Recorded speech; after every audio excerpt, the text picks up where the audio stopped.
안녕하세요, 여러분. 잠 못 이루는 밤, 혹은 고요한 낮에 이 작은 공간을 찾아주셔서 정말 감사합니다. 지금 당신이 있는 곳은 어디인가요? 창밖으로 어떤 풍경이 펼쳐지고 있나요? 어쩌면 푹신한 침대에 누워있거나 따스한 의자에 앉아 밤하늘을 올려다보고 있을지도 모르겠습니다. 어디에 계시든 지금 이 순간의 공기를 한번 느껴보세요. 그리고 당신의 호흡이 어떻게 부드럽게 들고 나는지 느껴보세요. 우리가 이렇게 숨 쉬는 동안에도 우주의 가장 기묘하고 아름다운 현상들은 조용히 그 춤을 추고 있습니다. 오늘 밤, 우리는 그 중에서도 가장 신비로운 존재, 블랙홀의 기이한 물리학 속으로 아주 깊숙이 들어가 볼 겁니다. 하지만 미리 경고해두죠. 이 여정은 당신의 존재에 대한 모든 질문을 뒤흔들지도 모릅니다. 그리고 당신이 다시 돌아올 수 있을지는 글쎄요, 장담할 수 없습니다. 그러니 편안하게 자리를 잡기 전에 잠시 시간을 내어 이 영상이 마음에 드신다면 좋아요를 누르고 구독을 눌러주세요. 하지만 정말로 당신에게 진정한 울림을 줄 때만 그렇게 해주세요. 자, 이제 모든 것을 잊고 그저 제 목소리를 따라와 보세요. 우리는 이제 막 출발했습니다. 우리가 사는 이 세상은 우리가 눈으로 보고 손으로 만질 수 있는 모든 것들이 그렇듯 아주 복잡하고 섬세한 직물로 짜여 있습니다. 고대 직공이 실을 엮어 아름다운 양탄자를 만들 듯 우주는 시공간이라는 보이지 않는 실로 정교하게 짜여 있지요. 이 실은 부드럽고 유연하며 그 위에 놓인 모든 것들의 무게에 따라 휘어지고 늘어납니다. 마치 무거운 공이 팽팽한 트램펄린 위에 놓였을 때 그 주변이 움푹 파이는 것처럼 말입니다. 이것이 바로 아인슈타인의 일반 상대성 이론이 우리에게 들려주는 가장 아름다운 이야기 중 하나입니다. 중력이라는 것은 어떤 신비로운 힘이 아니라 바로 이 시공간이라는 직물이 물질의 존재 때문에 휘어진 결과라는 것이지요.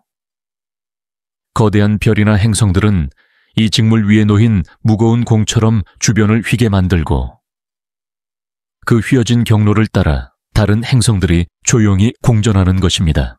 하지만 우주에는 이 직물을 단순히 휘게 만드는 정도를 넘어 완전히 찢어버릴 것처럼 극적으로 왜곡시키는 존재들이 있습니다. 바로 블랙홀입니다. 상상해보세요. 이 트램펄린 위에 그 어떤 것도 견딜 수 없을 만큼 무거운 존재가 놓였습니다. 트램펄린은 단순히 움푹 파이는 것을 넘어 그 중심이 끝없이 깊어지고 결국에는 구멍이 뚫려버립니다. 빛조차도 빠져나올 수 없을 만큼 깊은 구멍 말입니다. 이것이 바로 블랙홀의 가장 단순하면서도 가장 강력한 비유입니다. 별이 자신의 생을 마감하고 그 마지막 숨을 뿜어낸 후 남은 모든 물질이 한 점으로 붕괴할 때 이 무시무시한 존재가 태어납니다. 그들의 중력은 너무나 강력해서 주변의 시공간을 상상조차 할 수 없을 정도로 휘어버립니다. 블랙홀의 가장 중요한 특징 중 하나는 바로 사건의 지평선이라는 개념입니다. 이것은 마치 폭포의 가장자리와 같습니다. 폭포의 물이 아무리 잔잔하더라도 일단 그 경계를 넘어서면 거대한 흐름에 휩쓸려 다시는 돌아올 수 없습니다. 사건의 지평선도 마찬가지입니다. 이것은 어떤 물리적인 장벽이 아니라 단지 한계점입니다. 일단 이 지평선을 넘어서는 순간 당신은 더 이상 빛의 속도보다 빠르게 움직여도 되돌아올 수 없습니다. 빛조차도 그 중력의 끌림을 벗어날 수 없으니 다른 어떤 것도 불가능하다는 것이죠. 그래서 우리는 블랙홀의 내부를 결코 볼 수 없습니다. 내부에서 방출되는 빛조차도 우리에게 도달할 수 없기 때문입니다. 그저 우리는 그 주변에서 빛이 휘어지는 모습이나 다른 별들과 물질들이 그 속으로 빨려 들어가는 모습만을 간접적으로 관찰할 수 있을 뿐입니다. 이러한 현상은 우리에게 하나의 근본적인 질문을 던집니다. 우리가 보는 우주의 모습은 과연 전부일까요? 우리의 감각과 도구가 포착할 수 있는 것들만이 존재의 전부일까요? 어쩌면 우리의 우주는 이처럼 우리가 결코 들여다볼 수 없는 수많은 검은 구멍들로 가득 차 있을지도 모릅니다. 그리고 그 구멍들은 우리가 알고 있는 모든 물리학적, 철학적 규칙을 비웃으며 우리를 조용히 응시하고 있을지도 모릅니다. 우리가 별을 보며 그들의 찬란한 빛에 감탄할 때 우리는 어쩌면 그 빛을 삼키는 보이지 않는 그림자들에 대해 거의 생각하지 않습니다. 블랙홀의 존재는 또한 중력 렌즈 효과를 통해 간접적으로 증명되기도 합니다. 멀리 떨어진 은하에서 온 빛이 블랙홀 근처를 지나갈 때 그 강력한 중력으로 인해 빛이 휘어져서 마치 렌즈를 통과한 것처럼 왜곡되어 보이는 현상입니다. 이 빛은 여러 개의 이미지로 보이거나 이상한 고리 모양을 형성하기도 합니다. 이 현상은 고대 그리스의 철학자들이 빛이 직진한다고 믿었던 것과는 정반대의 현상을 보여줍니다. 빛이 휘어질 수 있다는 이 사실은 우리가 당연하게 여겼던 시공간의 본질에 대해 다시 생각하게 만듭니다. 우리는 늘 빛이 곧게 나아간다고 생각하지만 사실은 그렇지 않습니다. 빛은 마치 강물처럼 중력의 골짜기를 따라 흐르고 거대한 별과 블랙홀의 존재는 그 강물의 흐름을 바꾸는 거대한 산맥과 같은 역할을 합니다. 이러한 기묘한 현상들은 우리에게 또 하나의 질문을 던집니다. 우리가 세상을 이해하기 위해 사용하는 모든 규칙과 법칙들은 과연 절대적인가요? 우리가 학교에서 배운 물리학 교과서들은 우주의 모든 것을 설명할 수 있을까요? 아니면 블랙홀과 같은 존재들은 우리가 아직 발견하지 못한 혹은 영원히 발견할 수 없을지도 모르는 새로운 법칙들의 존재를 암시하고 있는 걸까요? 블랙홀 주변의 시공간은 그야말로 기괴한 놀이터입니다. 거대한 중력의 힘은 시공간의 직물을 극적으로 휘게 만들고 그 왜곡은 우리에게 익숙한 시간과 공간의 개념을 완전히 뒤바꿉니다. 당신이 만약 블랙홀의 사건의 지평선 근처를 지나간다고 상상해 보세요. 당신의 친구가 안전한 거리에서 당신을 지켜보고 있습니다. 당신의 친구는 당신이 블랙홀에 가까워질수록 당신의 움직임이 점점 더 느려지는 것을 보게 될 겁니다.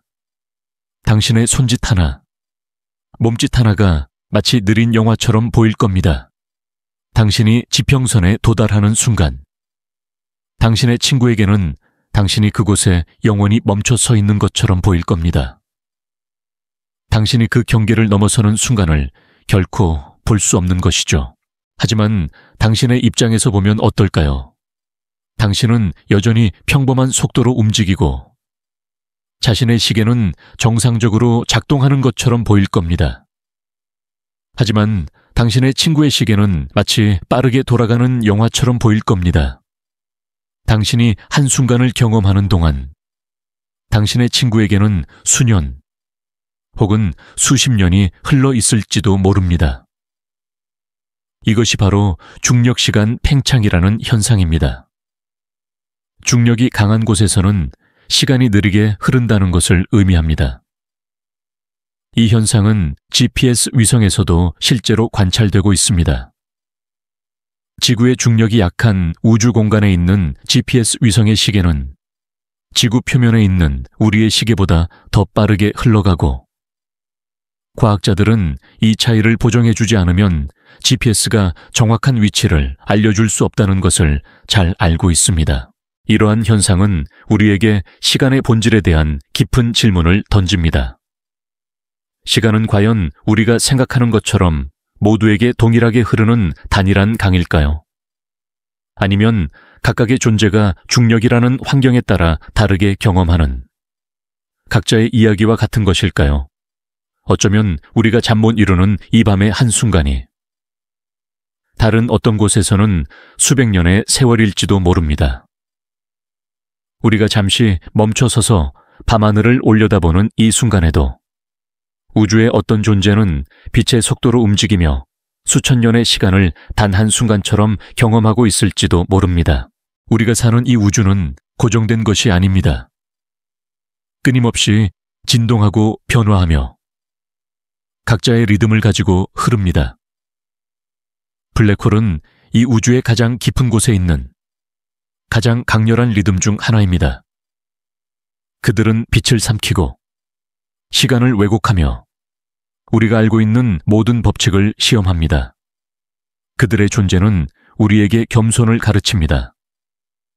우리가 알고 있는 것은 우주의 아주 작은 부분에 불과하며 여전히 탐험해야 할 미스터리들이 무수히 많다는 것을 말입니다. 블랙홀은 마치 거울처럼 우리 자신과 우리의 지식의 한계를 조용히 비춰줍니다. 우리가 방금 이야기했던 사건의 지평선은 빛조차도 되돌아올 수 없는 우주의 가장 엄격한 경계선입니다. 이 경계는 단순히 지도가 그려진 선이 아니라 시공간의 직물 자체가 영원히 아래로 향하는 흐름을 만들어내는 곳이지요. 상상해보세요.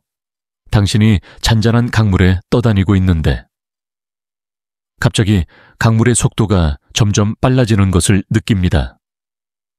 처음에는 그 변화를 거의 알아차리지 못하지만 어느 순간 당신의 노를 아무리 저어도 강물의 흐름을 거스를 수 없게 됩니다. 사건의 지평선이 바로 그 지점입니다. 그 경계를 넘어서는 순간 당신이 아무리 노력해도 심지어 빛의 속도로 움직여도 당신은 이제 블랙홀의 중심부로 향하는 운명적인 여행을 시작하게 됩니다. 이 경계의 가장 기묘한 점은 바로 그것이 물리적인 벽이 아니라는 것입니다. 당신이 그곳을 지나가는 순간 당신은 아무런 충격이나 변화를 느끼지 못할 것입니다. 마치 시원한 바람이 불어오는 길을 걷다가 갑자기 무거운 공기가 당신을 둘러싸는 것처럼 그 변화는 아주 미묘하고 조용합니다. 하지만 그 미묘함 뒤에는 모든 것이 변해버린 현실이 숨어 있습니다. 지평선의 안쪽에서는 모든 방향이 블랙홀의 중심부, 즉 특이점으로 향하게 됩니다. 마치 지구의 북극에 서 있는 사람이 모든 방향이 남쪽으로 향하는 것을 느끼는 것처럼 말입니다. 하지만 이 경우에는 그 남쪽이 곧 무한한 중력의 끝없는 구덩이입니다. 이러한 특성 때문에 사건의 지평선은 우주의 비밀을 감싸는 베일이라고도 불립니다. 우리는 그 너머에 무엇이 있는지, 그 안에서 무슨 일이 벌어지는지 결코 직접적으로 관찰할 수 없습니다. 모든 정보, 모든 빛, 모든 소리는 그 안으로 빨려 들어가고 우리에게는 단지 영원한 침묵과 검은 공허만이 남습니다. 이것은 마치 고대 왕국의 성벽이 도시를 외부의 침략으로부터 보호하는 것처럼 블랙홀의 사건의 지평선은 그 안의 모든 것을 우주의 나머지 부분으로부터 영원히 단절시킵니다. 하지만 이 단절은 동시에 우리에게 깊은 철학적인 질문을 던집니다. 과연 우리가 알지 못하는 것이 존재의 전부일까요? 우리가 볼 수 없는 것은 존재하지 않는 것일까요? 어쩌면 이 우주는 우리가 인식할 수 있는 것들보다 훨씬 더 많은 수많은 미스터리들로 가득 차 있을지도 모릅니다. 그리고 그 미스터리들 중 가장 거대한 미스터리가 바로 이 블랙홀의 중심에 숨겨져 있을지도 모릅니다. 사건의 지평선은 또한 블랙홀의 크기를 정의하는 경계이기도 합니다.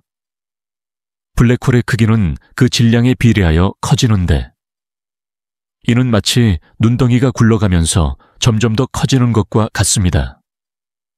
작은 블랙홀은 사건의 지평선도 작고 거대한 블랙홀은 그만큼 넓은 지평선을 가집니다. 이러한 거대한 블랙홀들은 주로 은하의 중심부에 위치하고 있으며 우리 은하인 은하수의 중심에도 궁수자리 ASGRA라고 불리는 초거대 질량 블랙홀이 존재합니다. 우리는 이 블랙홀을 직접 볼 수는 없지만 그 주변을 공전하는 별들의 움직임을 통해 그 존재와 엄청난 질량을 간접적으로 확인할 수 있습니다. 사건의 지평선에 대한 이야기는 우리에게 과거는 미래가 될 수 없다 는 개념을 다시 한번 상기시킵니다. 지평선 밖에서 우리는 시간과 공간을 분리된 것으로 인식하고 자유롭게 움직일 수 있습니다. 우리는 과거로 돌아갈 수 없지만 미래로 나아갈 수 있으며 어느 방향으로든 공간을 이동할 수 있습니다. 하지만 사건의 지평선 안으로 들어서는 순간 이 모든 것이 바뀝니다. 공간은 더 이상 자유로운 이동의 영역이 아니라 마치 시간처럼 한 방향으로만 흐르게 됩니다. 당신은 오직 특이점이라는 미래로만 나아갈 수 있습니다. 당신의 발은 더 이상 옆으로 움직일 수 없고 오직 특이점을 향해서만 걸을 수 있습니다. 마치 우리가 과거로 돌아갈 수 없는 것처럼 사건의 지평선 안에서는 공간마저도 한 방향으로만 흐르는 시간이 되어버립니다. 이러한 시간과 공간의 혼란은 우리에게 현실의 본질에 대한 질문을 던집니다. 우리가 당연하게 생각하는 시간과 공간은 과연 절대적인가요?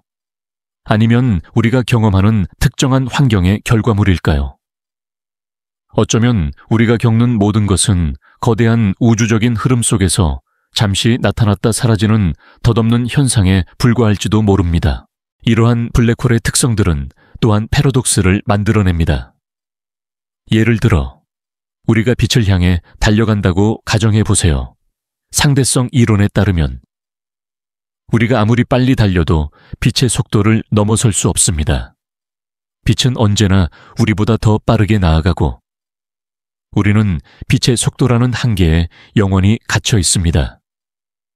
하지만 블랙홀의 사건의 지평선 안에서는 이 모든 것이 뒤집힙니다. 그곳에서는 빛이 특이점을 향해 나아가는데 이 흐름의 속도는 빛의 속도보다 더 빠릅니다. 그래서 아무리 빛이 발버둥쳐도 그 흐름을 거스를 수 없습니다. 우리가 사는 세계에서는 빛보다 빠르게 움직일 수 없지만 블랙홀의 세계에서는 빛조차도 그 흐름을 따라잡지 못하는 것입니다. 이것은 마치 우리가 흔히 보는 폭포수가 떨어지는 현상과 유사합니다. 물방울은 폭포의 가장자리를 넘어서는 순간 중력에 의해 빛의 속도보다 빠르게 낙하하는 것은 아니지만 물방울이 폭포 아래로 떨어지는 것처럼 빛은 특이점으로 향하는 시간의 흐름에 휩쓸려 가게 됩니다. 이것은 우리가 우주를 이해하는 데 사용하는 많은 개념들이 특정 조건에서만 유효하다는 것을 보여줍니다. 사건의 지평선은 또한 정보는 보존된다 는 물리학의 가장 중요한 원칙 중 하나에 도전합니다. 만약 어떤 물체가 사건의 지평선을 넘어 블랙홀 안으로 들어간다면 그 물체에 담긴 모든 정보, 즉 그 물체의 구성 요소, 원자, 그리고 그 모든 역사에 대한 정보는 어떻게 될까요? 우리는 그 정보를 다시 얻을 수 없습니다. 이것은 마치 도서관의 모든 책이 불에 타서 재가 되고 그 재를 통해서는 원래의 책 내용을 전혀 알 수 없는 것과 같습니다. 블랙홀은 정보의 완벽한 파괴자인 것처럼 보입니다. 그러나 물리학자들은 정보는 결코 파괴될 수 없다고 믿습니다. 이 두 가지 믿음 사이의 충돌이 바로 블랙홀 정보 역설이며 이는 현대 물리학의 가장 큰 미스터리 중 하나로 남아 있습니다. 이 역설은 우리에게 존재의 본질에 대한 질문을 던집니다. 우리가 살아가는 모든 순간, 우리가 읽는 모든 책, 우리가 겪는 모든 경험들은 과연 영원히 보존되는 정보일까요? 아니면 잠시 빛을 발하다가 결국에는 영원한 어둠 속으로 사라지는 것일까요? 어쩌면 블랙홀의 사건의 지평선은 단순히 경계가 아니라 우주가 우리에게 보내는 가장 깊은 수수께끼일지도 모릅니다. 그것은 우리가 알고 있는 모든 것을 질문하게 만들고 우리가 아직 상상조차 하지 못한 새로운 현실의 문을 열어줄 수도 있습니다. 우리는 그저 그 문 앞에 조용히 서서 그 너머의 신비를 엿볼 수 있을 뿐입니다. 우리가 블랙홀의 가장자리를 탐험하며 시간과 공간이 어떻게 휘어지고 뒤틀리는지 보았지만 이제 그 경계를 넘어 훨씬 더 기묘한 현상 속으로 들어가 볼 시간입니다.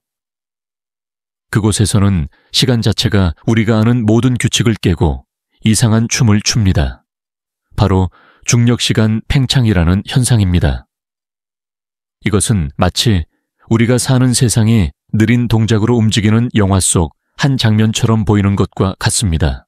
상상해 보세요. 당신의 친구가 매우 강력한 중력장 근처, 예를 들어 거대한 행성이나 별 근처에 서 있다고 가정합시다. 당신은 그 친구를 멀리서 바라보고 있습니다. 당신의 시계는 평범하게 초침을 제깍거리고 있지만 당신이 친구의 시계를 바라보면 그 초침은 당신의 시계보다 조금 더 느리게 움직이는 것을 보게 될 겁니다. 이 현상은 너무 미미해서 일상생활에서는 거의 눈치채지 못하지만 블랙홀 근처에서는 그 효과가 극적으로 증폭됩니다.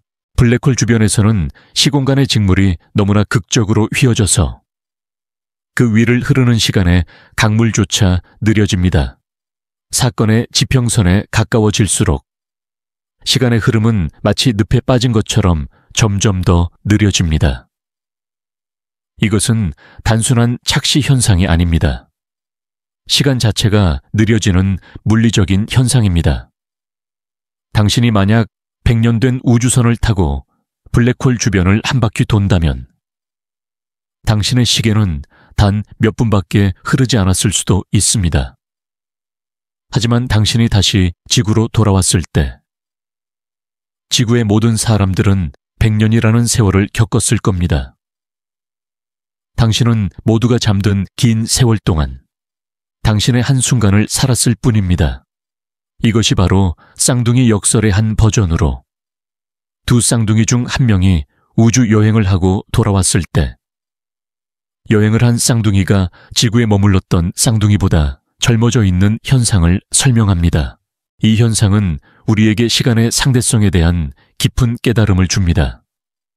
시간은 모두에게 똑같이 흐르는 절대적인 존재가 아니라 중력의 영향을 받는 아주 유연하고 개인적인 경험이라는 것을 말입니다.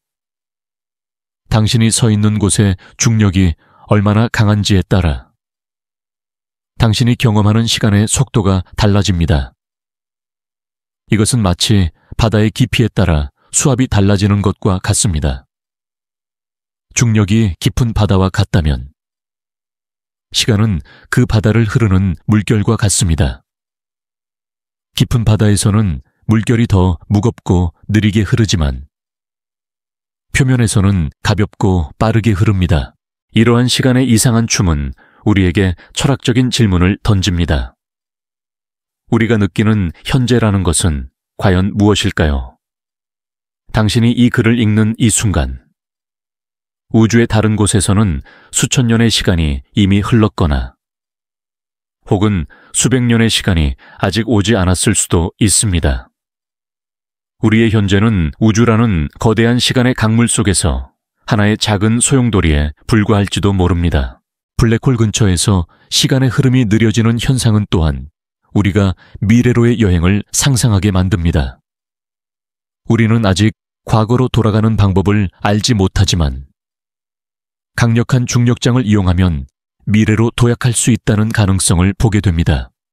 만약 우리가 충분히 오래 블랙홀 주변을 공전한다면 우리는 지구의 모든 사람들이 겪을 수백 년의 시간을 단 몇 년 만에 경험하고 먼 미래의 지구로 돌아올 수 있을 것입니다. 물론 그곳에 남아있는 것이 무엇인지는 알 수 없지만요. 하지만 이 현상에는 또 다른 기묘한 측면이 있습니다.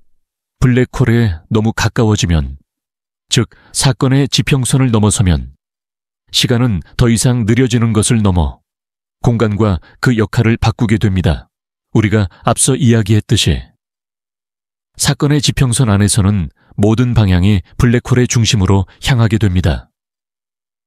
이 말은 즉, 당신이 시간을 멈추고 공간을 자유롭게 이동할 수 있었던 지평선 밖의 세계와 달리 이제 당신은 오직 한 방향으로만 나아갈 수 있다는 것을 의미합니다. 그 방향은 바로 특이점을 향하는 시간의 방향입니다. 이것은 우리가 알고 있는 모든 인과율을 뒤집는 개념입니다. 인과율이란 어떤 결과는 반드시 그 결과를 낳는 원인보다 나중에 일어난다는 법칙입니다. 예를 들어, 우리가 공을 던져서 창문이 깨졌다면 공을 던지는 행위가 창문이 깨지는 행위보다 먼저 일어나야 합니다. 하지만 블랙홀 내부에서는 시간과 공간이 뒤섞이면서 이 인과율이 더 이상 유효하지 않을 수도 있다는 의문이 제기됩니다. 우리가 특이점을 향해 나아가는 것이 과연 과거의 행동 때문인지 아니면 미래의 어떤 결과 때문인지 알 수 없게 됩니다. 블랙홀의 시간은 우리에게 시간의 화살이라는 개념을 다시 생각하게 만듭니다. 시간의 화살이란 시간이 항상 과거에서 미래로 흐른다는 우리의 경험을 설명하는 용어입니다. 우리는 물이 엎질러지는 것을 보지만 엎질러진 물이 다시 컵 안으로 돌아가는 것을 보지 못합니다. 이것이 바로 시간의 화살입니다. 하지만 블랙홀 근처에서는 이 화살이 마치 엉뚱한 방향을 가리키는 나침반처럼 혼란스럽게 흔들립니다. 이러한 기묘한 시간의 춤은 우리에게 다음과 같은 질문을 남깁니다. 과연 시간은 존재하는 것일까요? 아니면 우리의 의식이 만들어낸 환상일까요? 어쩌면 시간은 우리가 갇혀있는 거대한 모에비우스의 띠와 같은 것일지도 모릅니다. 끝없이 반복되지만 결코 시작점과 끝점을 알 수 없는 블랙홀의 중력은 그 띠의 한 부분을 극적으로 휘게 만들어 우리에게 그 진정한 모양을 엿볼 기회를 주는 것일 수도 있습니다. 우리는 아직 확실히 알지 못합니다. 이 모든 것이 우리가 가진 수학과 이론의 한계 때문인지 아니면 우주의 가장 깊은 곳에 숨겨진 진실인지. 하지만 한 가지 분명한 것은 블랙홀은 우리가 알고 있는 모든 것을 질문하게 만들고 우리를 겸손하게 만든다는 것입니다. 이 거대한 우주에는 우리가 상상조차 하지 못한 수수께끼들이 여전히 숨어 있고 시간조차도 그 수수께끼를 풀 수 있는 열쇠가 아닐지도 모릅니다. 우리가 블랙홀의 가장자리에서 시간의 부드러운 흐름이 어떻게 뒤틀리는지 살펴보았지만 이제 그 중력의 힘이 더 깊은 곳에서 어떤 기이한 방식으로 작용하는지 이야기해볼 차례입니다. 그것은 바로 조석력 혹은 우주의 거대한 손이 물체를 길고 가늘게 잡아 느리는 현상입니다. 이 힘은 우리에게 익숙한 바다의 밀물과 썰물을 만들어내는 바로 그 힘이지만 블랙홀 근처에서는 상상조차 할 수 없는 규모로 작용합니다. 지구에서 달이 바다를 끌어당겨 조석을 일으키듯 블랙홀의 중력도 주변의 모든 것을 끌어당깁니다. 하지만 블랙홀의 중력은 그 크기와 질량에 따라 급격하게 변화합니다. 당신이 블랙홀에 가까이 다가갈수록 당신의 발에 작용하는 중력은 당신의 머리에 작용하는 중력보다 훨씬 더 강해집니다. 이 중력의 차이가 바로 조석력을 만들어냅니다.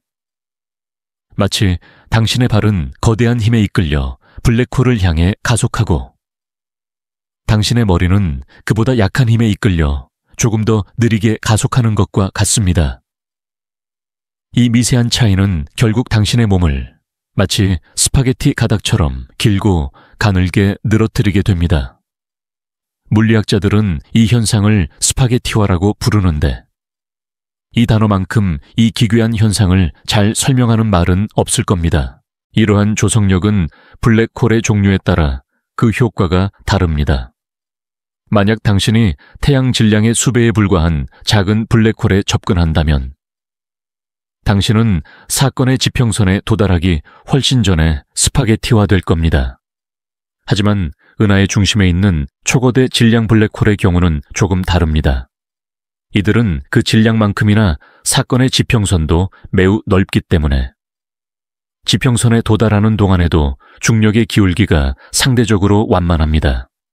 그래서 당신은 지평선을 아무런 고통 없이 통과할 수 있을지도 모릅니다.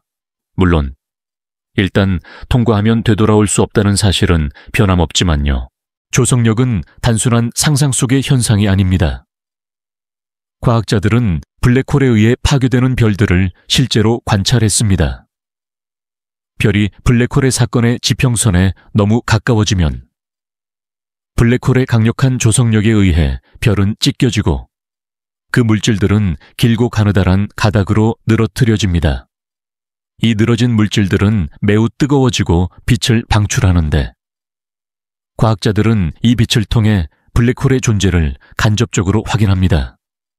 이는 마치 보이지 않는 거대한 괴물이 조용히 별을 삼키는 모습을 보여주는 것과 같습니다. 이러한 현상은 우리에게 파괴와 창조의 순환에 대한 깊은 질문을 던집니다. 블랙홀은 별을 파괴하는 것처럼 보이지만 그 과정에서 방출되는 엄청난 에너지는 새로운 별의 형성을 촉진하거나 은하의 진화에 중요한 역할을 할 수도 있습니다. 파괴는 끝이 아니라 새로운 시작의 촉매가 될 수 있다는 것이지요. 마치 숲이 불에 탄 후에 새로운 생명이 싹트듯이 우주의 가장 격렬한 파괴의 장소에서도 새로운 질서가 탄생할 수 있습니다. 조성력은 또한 우리에게 우주의 척도에 대한 겸손을 가르칩니다. 우리가 사는 지구에서 중력은 너무나 익숙하고 부드러운 힘입니다. 우리는 그 힘에 의해 땅에 발을 디디고 물건을 놓으면 아래로 떨어지는 것을 당연하게 여깁니다. 하지만 블랙홀 근처에서 중력은 더 이상 친숙한 힘이 아니라 모든 것을 파괴하고 변형시키는 무시무시한 힘으로 변모합니다. 이는 우리가 알고 있는 모든 물리 법칙이 우주의 모든 곳에서 동일하게 적용되지 않을 수도 있다는 것을 암시합니다. 우리는 아직 조성력이 정확히 어떻게 작용하여 시공간을 파괴하는지 완전히 이해하지 못합니다. 우리가 가진 수학과 이론은 특정 지점, 즉 특이점에 가까워질수록 그 유효성이 무너집니다. 조성력은 바로 그 지점으로 우리를 이끄는 힘입니다. 그것은 우리가 알 수 없는 것을 알게 해주는 열쇠가 될 수도 있고 동시에 우리를 영원한 미스터리 속으로 이끄는 길잡이가 될 수도 있습니다. 이러한 조성력은 또한 우리 몸의 연약함을 상기시킵니다. 우리는 스스로를 단단하고 견고한 존재라고 생각하지만 사실은 아주 작은 원자와 분자들의 집합체에 불과합니다. 블랙홀의 조성력은 이 원자와 분자들을 찢어버릴 만큼 강력한 힘을 가지고 있습니다. 우리의 육체는 이 거대한 우주의 힘 앞에서 너무나도 보잘것없는 존재입니다. 우리는 아직 확실히 알지 못합니다. 블랙홀 내부에서 조성력이 정확히 어떤 역할을 하는지, 그리고 그 힘에 의해 파괴된 물질이 결국에는 어떻게 되는지. 하지만 한 가지 분명한 것은 블랙홀은 우리에게 우주의 힘과 미스터리에 대한 가장 깊은 통찰을 제공한다는 것입니다. 그들은 우리에게 파괴와 창조의 순환, 그리고 우리가 알고 있는 모든 것의 한계에 대해 조용히 속삭이고 있습니다. 우리가 블랙홀의 거대한 조성력이 물체를 어떻게 파괴하는지 살펴보았지만 이제 그 모든 힘이 모이는 최종 목적지, 즉 블랙홀의 심장부로 조용히 들어가 볼 시간입니다. 그곳은 바로 특이점이라고 불리는 지점으로 우주의 모든 물리 법칙이 더 이상 유효하지 않은 무한한 밀도와 공률을 가진 한 점입니다. 이곳은 우리의 모든 상식이 무너지는 곳이며 물리학자들에게는 여전히 풀리지 않는 가장 큰 미스터리 중 하나입니다. 상상해 보세요. 거대한 별의 모든 물질이 붕괴하고 붕괴하여 결국에는 공간에 존재한다고 믿기지 않을 만큼 작은 한 점에 응축됩니다. 그 밀도는 너무나 커서 한 원자의 크기에 태양의 질량을 모두 집어넣은 것과 같다고 상상할 수 있을 겁니다. 하지만 실제로는 그보다 훨씬 더 밀도가 높습니다. 거의 무한대에 가깝다고 물리학자들은 말합니다. 그리고 그 점이 만들어내는 시공간의 왜곡은 무한합니다. 이것이 바로 중력 특이점입니다. 특이점은 블랙홀의 가장 중요한 특징 중 하나이지만 동시에 가장 이해하기 어려운 개념이기도 합니다. 우리의 현재 물리학 이론, 즉 아인슈타인의 일반 상대성 이론은 특이점에서 무너집니다. 이 이론은 중력을 시공간의 휘어짐으로 설명하지만 특이점에서는 그 휘어짐이 무한대가 되어버리므로 더 이상 계산이 불가능해집니다. 이는 마치 지도의 끝에 도달하여 더 이상 나아갈 수 없는 것과 같습니다. 지도는 더 이상 당신에게 길을 알려줄 수 없습니다. 마찬가지로 특이점은 일반 상대성 이론의 끝이자 동시에 새로운 물리학의 시작을 알리는 경계선일지도 모릅니다. 우리는 아직 특이점 내부에서 어떤 일이 벌어지는지 정확히 알지 못합니다. 그것이 정말로 무한한 밀도를 가진 한 점인지 아니면 우리의 이론이 아직 미완성된 결과로 나타나는 환상에 불과한지 말입니다. 일부 물리학자들은 양자역학과 일반 상대성 이론을 통합하는 양자 중력 이론이 특이점의 미스터리를 풀어줄 것이라고 믿습니다.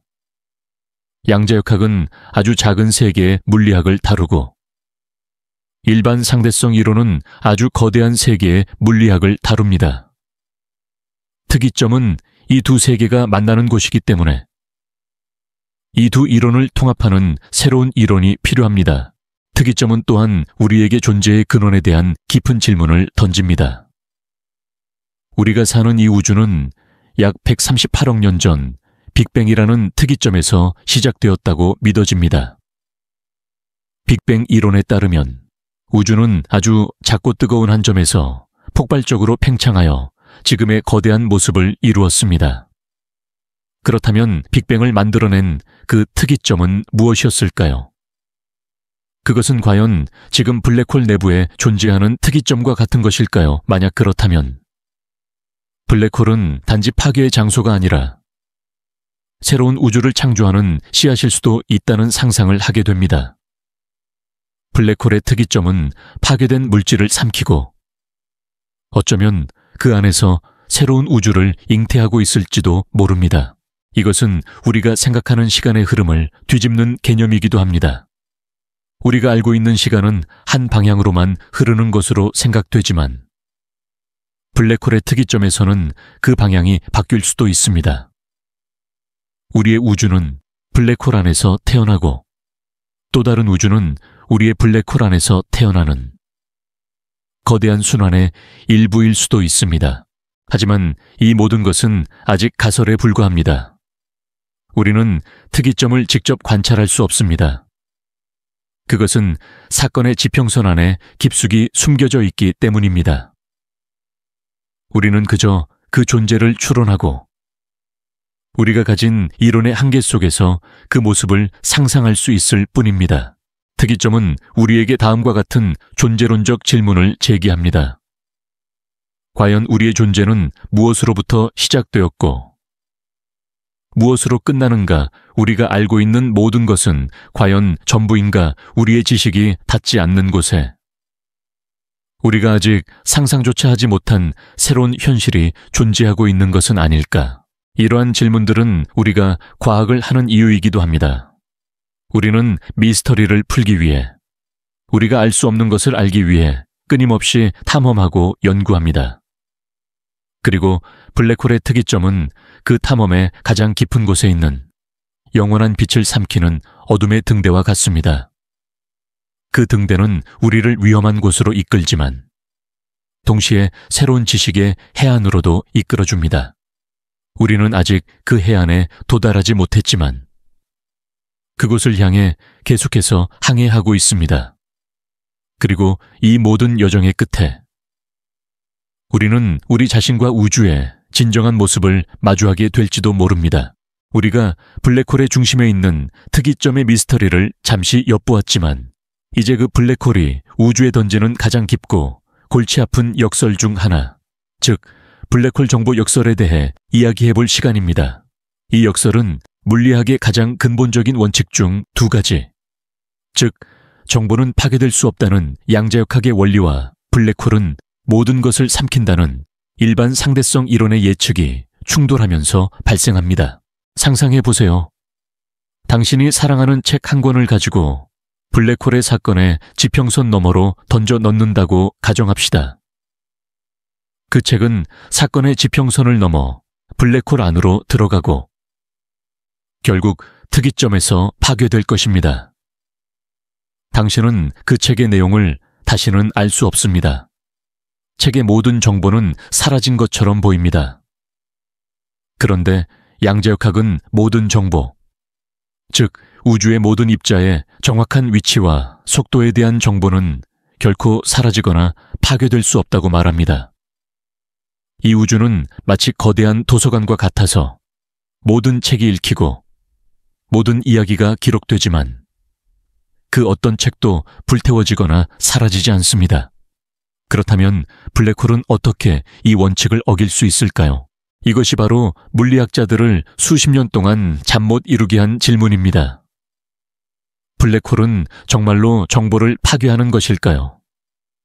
아니면 우리가 아직 알지 못하는 방식으로 정보를 저장하고 있는 것일까요? 이 역설을 해결하기 위해 여러 가지 가설들이 제시되었습니다. 그중 가장 유명하고 혁명적인 아이디어는 바로 호킹 복사입니다. 위대한 물리학자 스티븐 호킹은 블랙홀이 완전한 블랙이 아니라는, 즉 아무것도 방출하지 않는 것이 아니라는 기이한 이론을 제시했습니다. 양자역학에 따르면 빈 우주 공간조차도 사실은 텅 빈 것이 아닙니다. 끊임없이 짝 입자들이 생겨났다 사라지기를 반복하고 있습니다. 이들은 잠시 존재했다가 서로를 소멸시키며 사라지는 가상의 입자들입니다. 호킹은 이 아이디어를 블랙홀에 적용했습니다. 사건의 지평선 바로 근처에서 짝 입자쌍이 생겨났을 때 만약 한 입자가 지평선 너머로 떨어지고 다른 입자는 바깥으로 탈출한다면 어떻게 될까요? 지평선을 넘지 못하고 탈출한 입자는 블랙홀의 질량을 감소시키는 에너지를 가지고 가게 됩니다. 시간이 흐르면서 블랙홀은 이렇게 조금씩 질량을 잃어버리고 결국에는 마치 물이 증발하듯이 서서히 사라질 것입니다. 이것이 바로 호킹 복사입니다. 호킹 복사 이론은 블랙홀이 영원한 존재가 아니라 언젠가는 사라질 수도 있다는 것을 보여줍니다.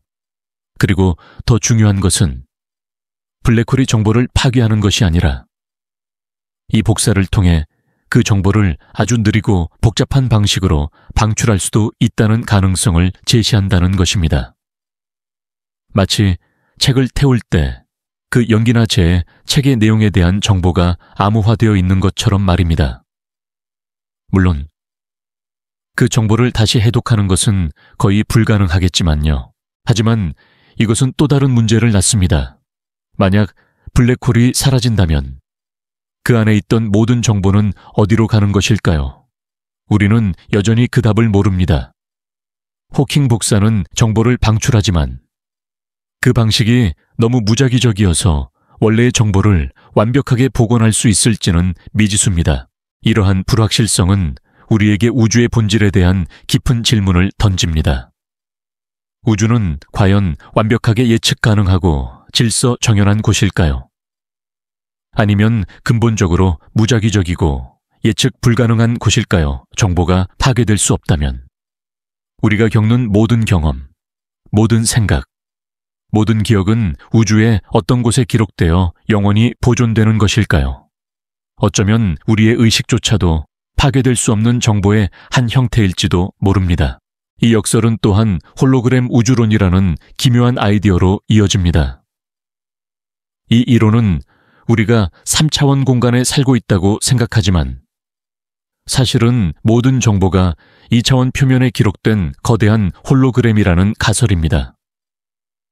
마치 영화관 스크린에 비친 영상이 사실은 필름이라는 2차원 표면에 담겨 있는 것처럼 말입니다. 만약 이 가설이 맞다면 블랙홀의 사건의 지평선은 그 2차원 표면의 일부이며 그 표면에 모든 정보가 기록되어 있기 때문에 블랙홀은 정보를 파괴할 수 없을 것입니다. 우리는 아직 이 모든 가설들에 대한 명확한 답을 가지고 있지 않습니다.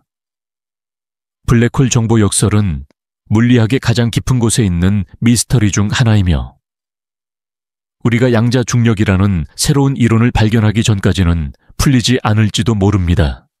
하지만 한 가지 분명한 것은 이 역설이 우리에게 우주의 작동 방식에 대한 깊은 통찰을 제공한다는 것입니다. 우리는 우주가 우리가 알고 있는 것보다 훨씬 더 기묘하고 훨씬 더 신비로운 방식으로 작동할 수 있다는 것을 배우고 있습니다.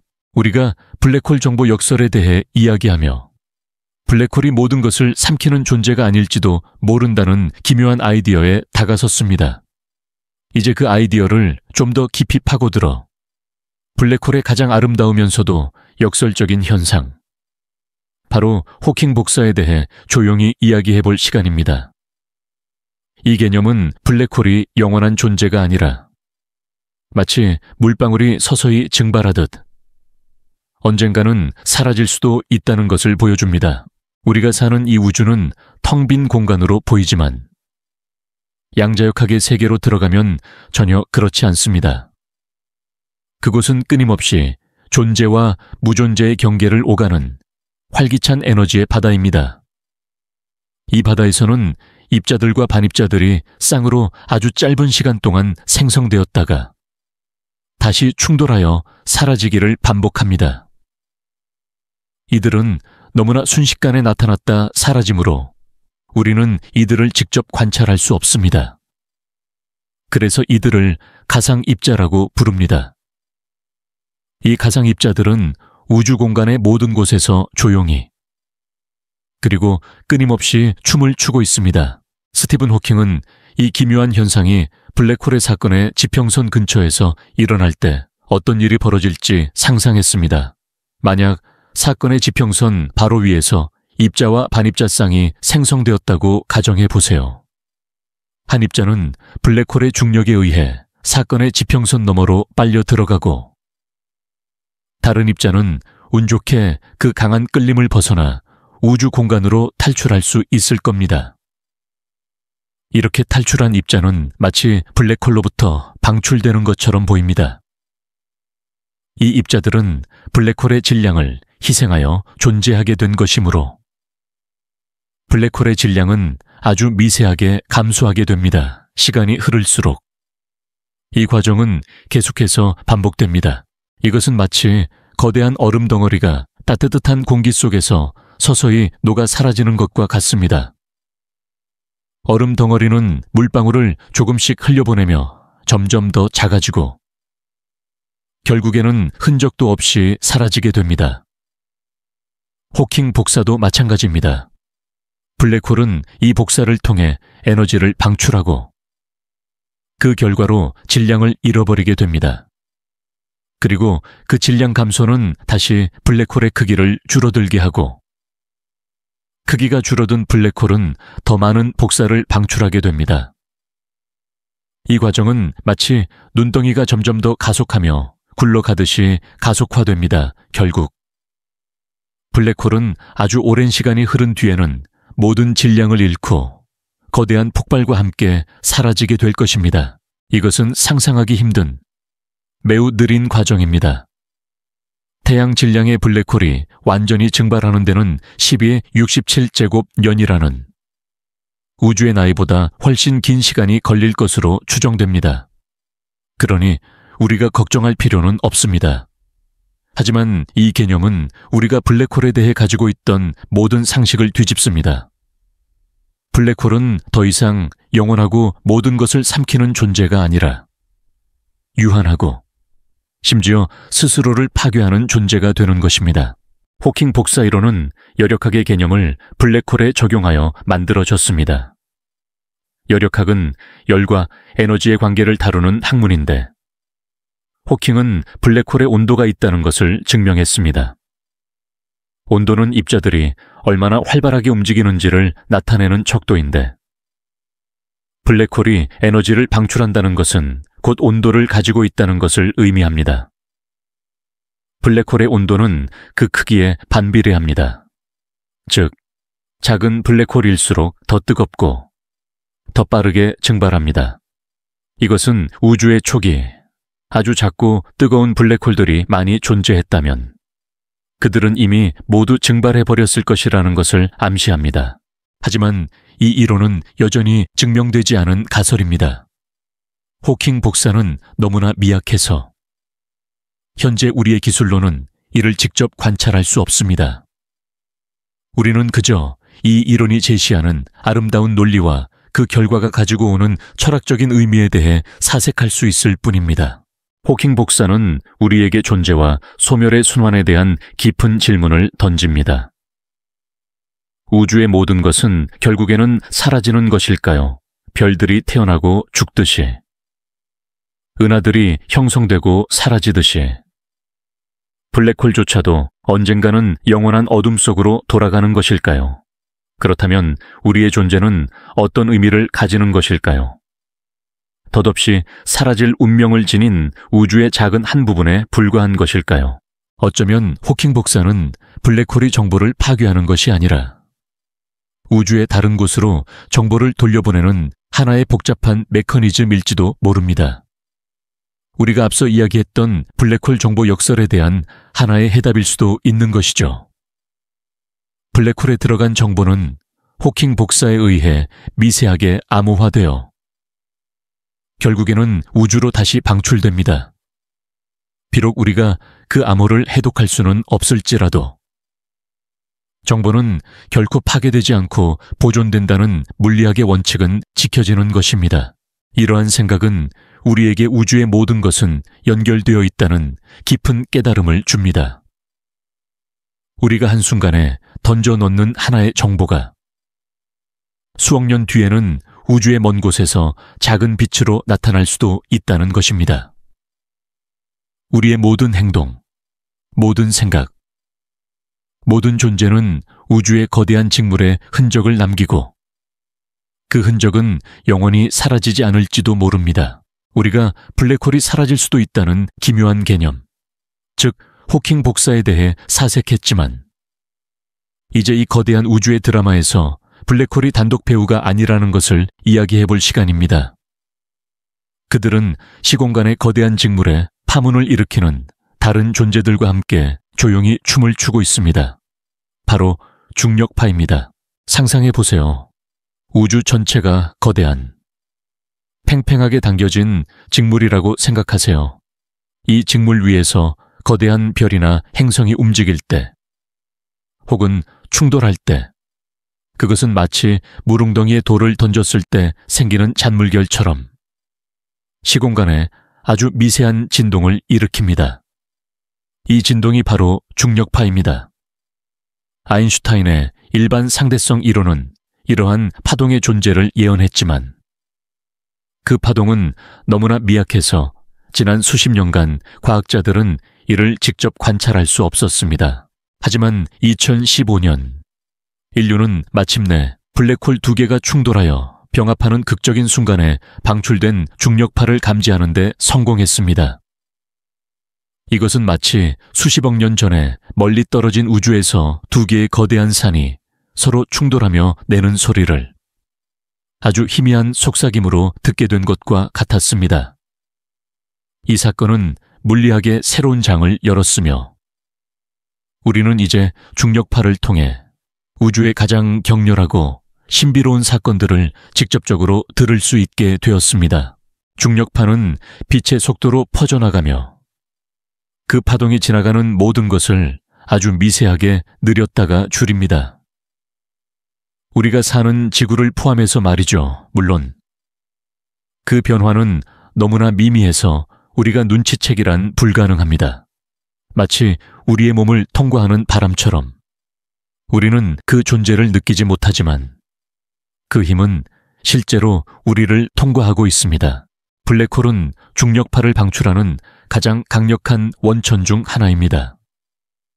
블랙홀 두 개가 서로의 주위를 나선형으로 돌다가 충돌하여 하나로 합쳐지는 과정은 우주에서 가장 격렬한 사건 중 하나입니다. 이 충돌은 마치 거대한 북을 치는 것처럼 시공간에 강력한 진동을 일으키고 그 진동은 중력파의 형태로 우주로 퍼져나갑니다. 이 과정에서 방출되는 에너지는 태양의 전체 생애 동안 방출하는 에너지보다 더 많을 수 있습니다. 이것은 우리에게 우주의 에너지와 물질의 근본적인 관계에 대한 깊은 질문을 던집니다.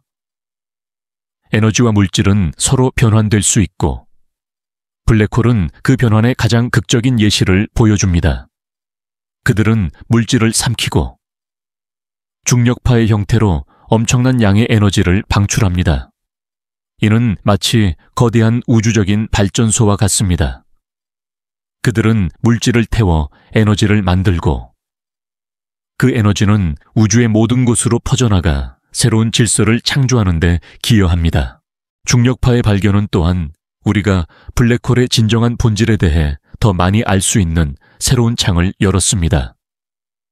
중력파의 패턴을 분석함으로써 과학자들은 충돌한 블랙홀의 질량과 회전 속도를 추정할 수 있습니다.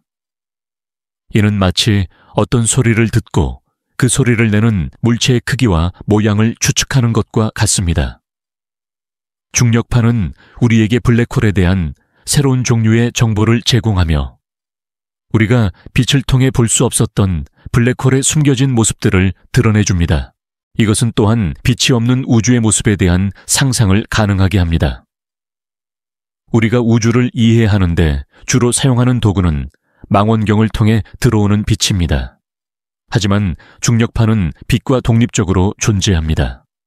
그래서 중력파를 통해 우리는 빅뱅 직후의 우주, 즉 아직 빛이 제대로 퍼져나가지 못했던 어둠의 시대를 들을 수도 있습니다. 이 모든 것은 우리에게 우주의 모든 것은 연결되어 있다는 것을 다시 한번 상기시킵니다. 멀리 떨어진 우주의 두 블랙홀이 서로 충돌하는 사건은 중력파를 통해 수십억 년 뒤 우리의 미세한 몸에까지 그 영향을 미칩니다. 우리는 우주라는 거대한 거미줄의 한 부분이며 모든 진동은 그 거미줄을 타고 우리에게 전달됩니다. 중력파의 발견은 아직 시작에 불과합니다. 우리는 아직 이 신비로운 파동을 통해 알 수 있는 것이 무궁무진합니다. 우리는 아직 미지의 우주를 듣는 법을 배우고 있을 뿐입니다. 이 거대한 우주적인 소음 속에서 우리는 블랙홀이 내는 조용한 속삭임과 거대한 포효를 동시에 듣고 있습니다. 그리고 그 소리 속에서 우리는 우리 자신과 우주의 진정한 모습을 조금씩 더 이해하게 될지도 모릅니다. 우리가 중력파라는 미묘한 진동을 통해 블랙홀의 존재와 그들의 충돌을 들을 수 있다는 것을 알게 되었지만 이제 그 블랙홀이 단순히 우주의 종착역이 아니라 또 다른 세계로의 문일 수도 있다는 가장 기이하고 흥미로운 상상 속으로 들어가 볼 시간입니다. 바로 웜홀이라는 개념입니다. 이 아이디어는 우리가 가진 모든 상식을 뒤집고 시간여행과 우주를 가로지르는 여행을 가능하게 할지도 모른다는 희망을 불어넣습니다.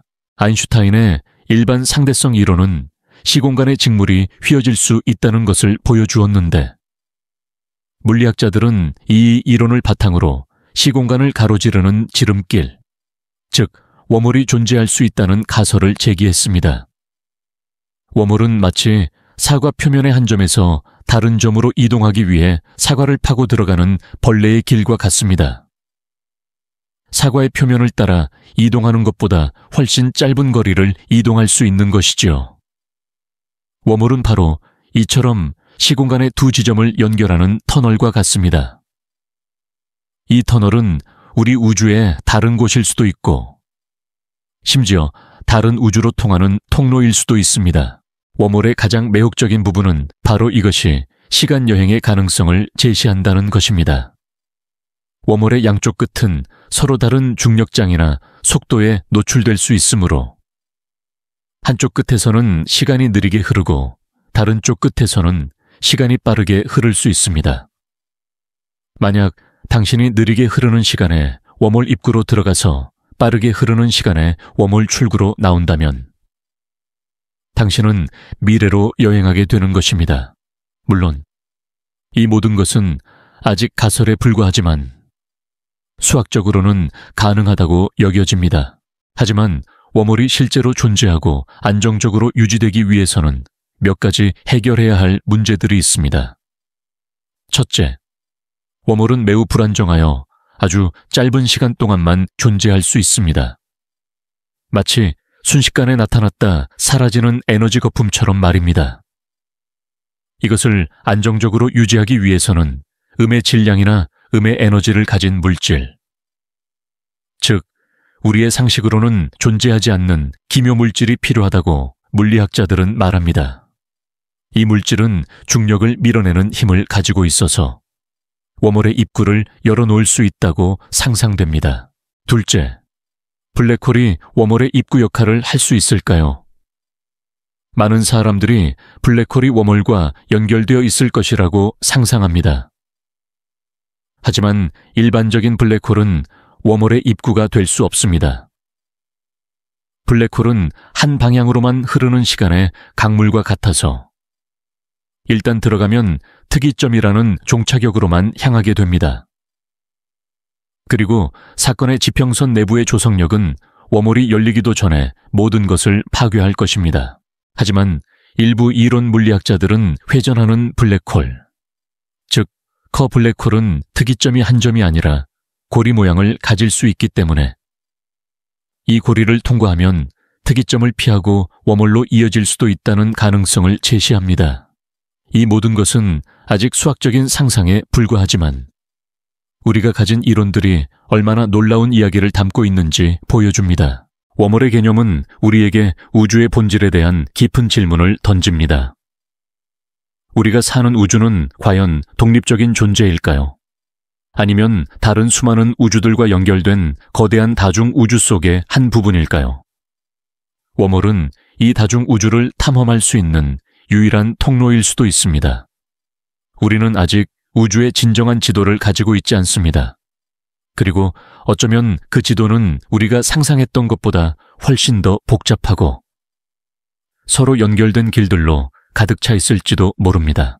이 모든 것은 아직 과학 소설의 영역에 머물러 있지만 과학은 종종 소설을 통해 영감을 얻고 불가능해 보이는 것을 가능하게 만들어 왔습니다.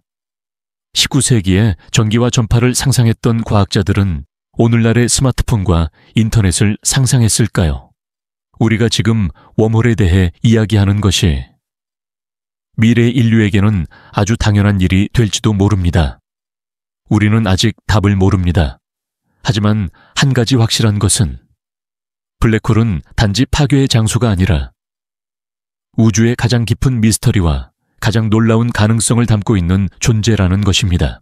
우리가 웜홀이라는 기묘한 통로를 통해 블랙홀이 우주의 다른 곳이나 심지어 다른 우주로 이어지는 문일 수 있다는 상상을 해보았습니다. 이제 우리는 블랙홀이 단순히 고립된 파괴의 존재가 아니라 우주라는 거대한 극장에서 은하의 형성과 진화에 있어 알려지지 않았지만 매우 중요한 역할을 하는 배우라는 것을 이야기해 볼 시간입니다. 우리가 밤하늘을 올려다볼 때 수많은 별들의 집단인 은하를 보게 됩니다. 이 은하들은 크기, 모양, 그리고 역사가 모두 다르지만 많은 은하의 중심에는 초거대 질량 블랙홀이 자리 잡고 있습니다. 우리 은하인 은하수 역시 중심의 궁수자리 아라는 거대 블랙홀을 품고 있지요. 이 블랙홀의 질량은 태양의 수백만 배에 달하며 그 존재는 주변의 모든 별과 가스에 엄청난 영향을 미칩니다.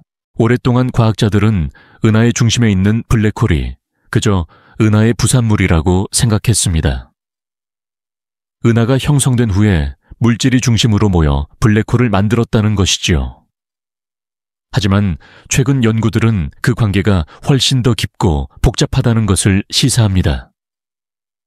은하와 그 중심에 있는 블랙홀은 서로에게 영향을 미치며 함께 진화해 왔다는 것입니다. 마치 나무와 그 뿌리가 서로에게 양분을 주고받으며 함께 성장하는 것처럼 말입니다. 어떻게 이런 일이 가능할까요?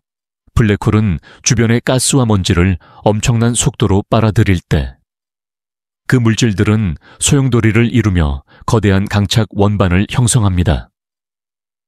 이 원반의 물질들은 서로 마찰하며 매우 뜨거워지고 엄청난 양의 에너지와 빛, 그리고 방사선을 우주로 방출합니다. 이 현상을 퀘이사라고 부릅니다. 퀘이사는 너무나 밝아서 은하 전체보다 더 많은 빛을 내뿜기도 합니다.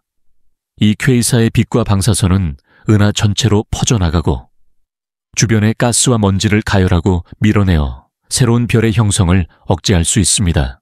이것은 마치 거대한 숲의 한가운데에서 불이 나서 주변의 작은 나무들이 자라지 못하게 되는 것과 같습니다. 이 과정은 은하의 성장을 조절하는 중요한 역할을 합니다. 만약 블랙홀이 주변 물질을 너무 많이 흡수하여 퀘이사가 너무 밝아진다면 은하는 새로운 별을 만들지 못하고 성장이 멈출 수 있습니다. 반대로 블랙홀이 너무 조용하다면 은하는 너무 많은 별을 만들고 결국에는 모든 가스를 소진해버릴 것입니다. 블랙홀은 은하의 성장을 조절하는 조절자 역할을 하는 것입니다. 이러한 상호작용은 우리에게 우주의 모든 것은 균형을 이루고 있다는 깊은 통찰을 줍니다. 블랙홀은 단순히 파괴적인 존재가 아니라 은하의 성장을 조절하고 그 진화의 방향을 결정하는 중요한 요소입니다. 그들은 은하의 성장을 억제하면서도 동시에 새로운 별과 질서를 위한 씨앗을 뿌립니다. 그들은 파괴와 창조의 순환 속에서 은하가 너무 커지거나 너무 작아지지 않도록 돕는 우주의 정원사 역할을 하는 것입니다. 우리는 아직 모든 은혜 블랙홀이 존재하는지, 그리고 이들이 정확히 어떻게 은하와 상호작용하는지 완전히 알지 못합니다. 하지만 한 가지 확실한 것은 블랙홀은 우리가 알고 있는 것보다 훨씬 더 큰 그림의 일부라는 것입니다. 그들은 우리에게 우주의 역사는 우리가 상상하는 것보다 훨씬 더 복잡하고 상호 연결되어 있다는 것을 보여줍니다. 블랙홀과 은하의 관계는 또한 우리에게 존재의 기원에 대한 새로운 질문을 던집니다. 우리가 사는 은하는 블랙홀의 영향 아래에서 형성되고 진화했습니다. 그렇다면 우리의 존재도 궁극적으로는 은하의 중심에 있는 그 거대한 그림자의 영향 아래에서 시작된 것일까요? 우리의 운명은 그 그림자의 움직임에 따라 이미 정해져 있는 것일까요? 우리는 아직 그 답을 모릅니다. 하지만 이 질문은 우리를 겸손하게 만들고 우리가 우주에서 차지하는 위치에 대해 다시 생각하게 합니다. 우리는 거대한 우주의 드라마의 한 부분이며 우리의 이야기는 이미 오래전에 시작되었고 우리가 상상하는 것보다 훨씬 더 많은 배우들과 함께 이어지고 있습니다. 블랙홀은 그 배우들 중 가장 신비롭고 중요한 역할을 하는 존재일지도 모릅니다. 우리가 블랙홀이 우주의 거대한 구조를 조각하는 조각가라는 것을 알게 되었지만 이제 우리는 가장 깊고도 흥미로운 질문으로 돌아갈 시간입니다. 바로 사건의 지평선 내부에서 벌어지는 일들, 즉 시간과 공간의 꿈에 대한 사색입니다. 우리는 그곳을 직접 볼 수 없지만 우리가 가진 물리학의 언어와 상상력을 동원하여 그 신비로운 영역을 탐험해 볼 수 있습니다. 사건의 지평선 안으로 들어서는 순간 당신이 경험하는 모든 것은 완전히 달라집니다.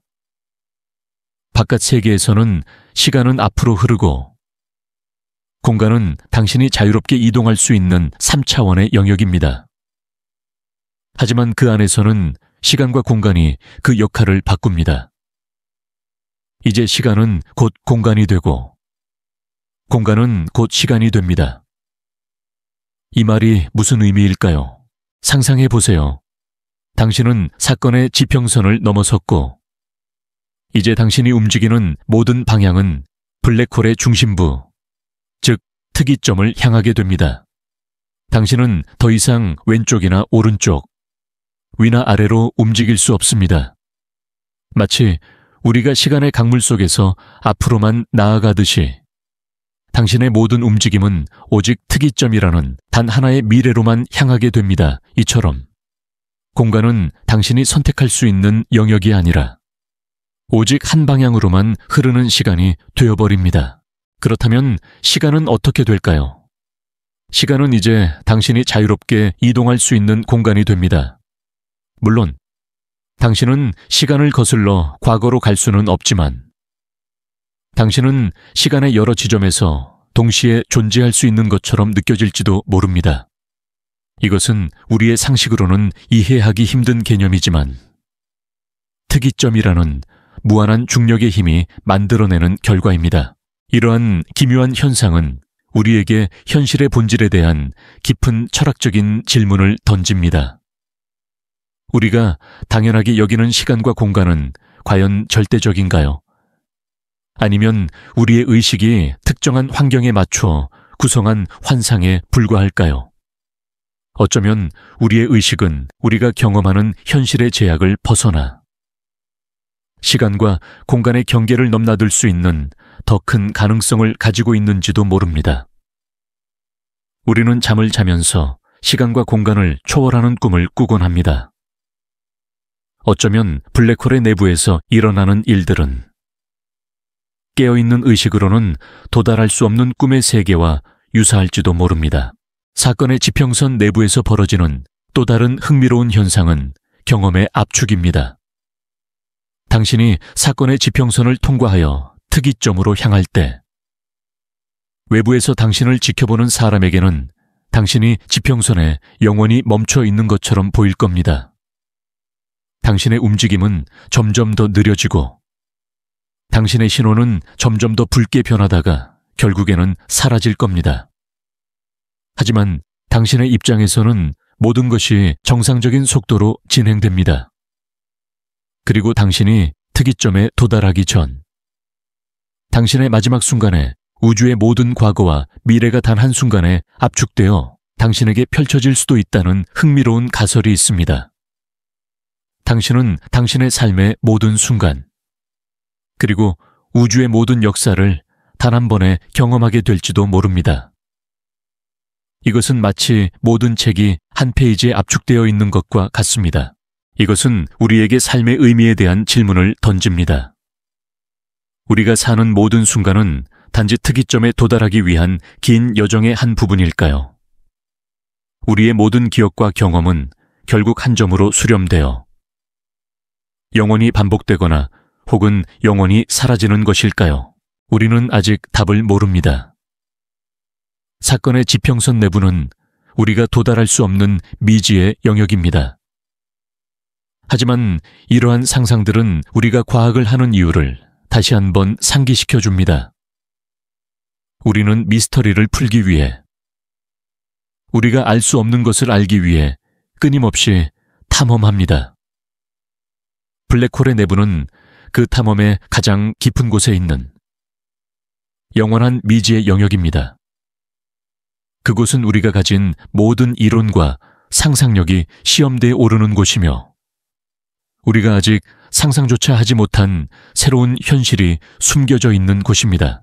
이 모든 사색은 우리가 사는 이 현실이 우리가 생각하는 것만큼 단순하지 않다는 것을 보여줍니다. 우리의 일상적인 경험은 우주의 아주 작은 부분에 불과하며 그 너머에는 우리의 상식을 초월하는 기묘하고 아름다운 세계가 펼쳐져 있습니다. 블랙홀은 우리에게 그 세계의 존재를 조용히 속삭이고 있습니다. 우리는 그 속삭임을 들으며 우리 자신과 우주의 진정한 모습을 조금씩 더 알아가고 있습니다. 우리가 블랙홀 내부에서 시간과 공간의 본질이 어떻게 뒤섞이는지 사색했지만 이제 이 거대한 우주의 그림자가 단순히 현재를 파괴하는 존재가 아니라 과거의 비밀을 간직한 거대한 기억 장치일 수도 있다는 가장 낭만적이고 철학적인 아이디어에 대해 이야기해볼 시간입니다. 이 생각은 우리가 알고 있는 모든 우주론적, 역사적 개념을 뒤흔들 수 있는 가능성을 품고 있습니다. 상상해보세요. 우주가 하나의 거대한 도서관이라고 가정합시다. 모든 별, 행성, 그리고 우리가 사는 이 지구의 모든 역사는 그 도서관에 기록된 책들입니다. 그런데 이 도서관의 책들은 시간이 흐르면서 낡고 헤어지며 결국에는 사라질 운명에 처해 있습니다. 하지만 블랙홀은 이 모든 정보를 삼키고 그것을 영원히 보존하는 비밀스러운 서구와 같은 역할을 할 수도 있습니다. 우리는 앞서 블랙홀이 정보를 파괴하지 않는다는 정보 역설에 대해 이야기했습니다. 그렇다면 그 정보는 어디로 가는 것일까요?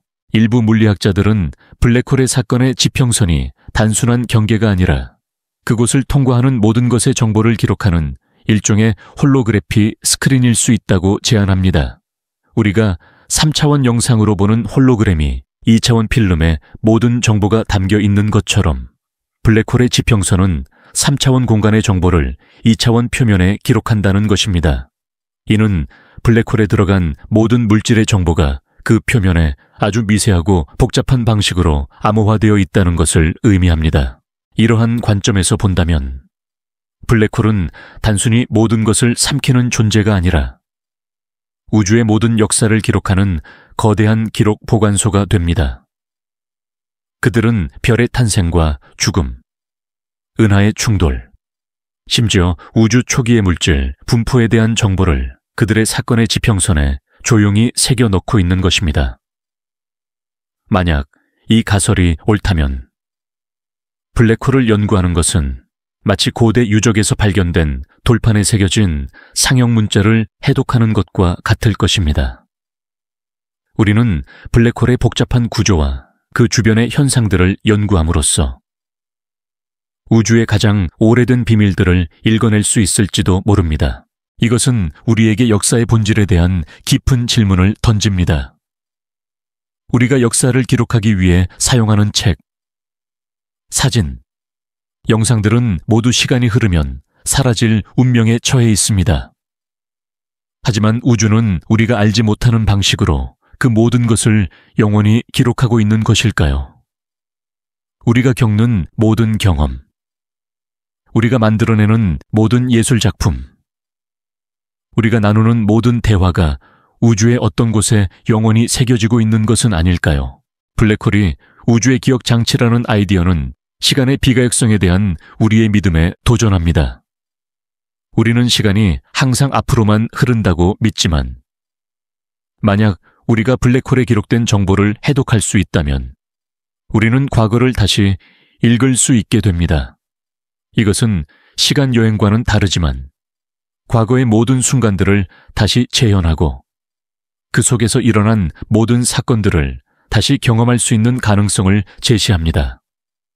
마치 사라진 고대 도시의 모든 것을 정확하게 복원할 수 있는 설계도를 얻는 것과 같습니다. 하지만 이 모든 것은 아직 추측에 불과합니다. 우리는 아직 블랙홀에 기록된 정보를 해독하는 방법을 알지 못합니다. 그리고 그 정보를 해독할 수 있다고 해도 그것이 우리가 알고 있는 언어와는 전혀 다른 방식으로 암호화되어 있을 가능성이 높습니다.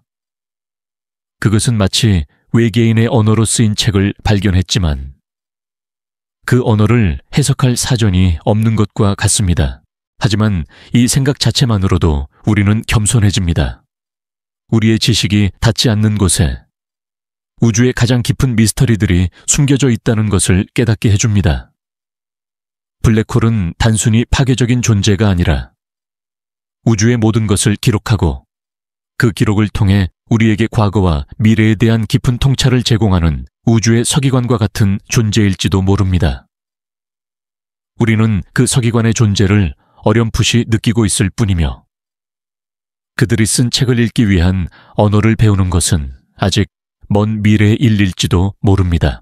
우리가 블랙홀이 우주의 역사를 기록하는 거대한 도서관일 수 있다는 낭만적인 상상에 잠겼지만 이제 우리는 블랙홀 연구가 궁극적으로 우리 자신에게 어떤 질문을 던지는지, 즉 존재의 기원에 대한 질문과 어떻게 연결되는지 이야기해 볼 시간입니다. 블랙홀은 단순히 우주적 현상이 아니라 우리의 존재를 이해하는 데 중요한 거울 역할을 합니다. 우리의 삶을 돌아보면 우리는 끝없이 무언가를 창조하고 동시에 무언가를 파괴합니다.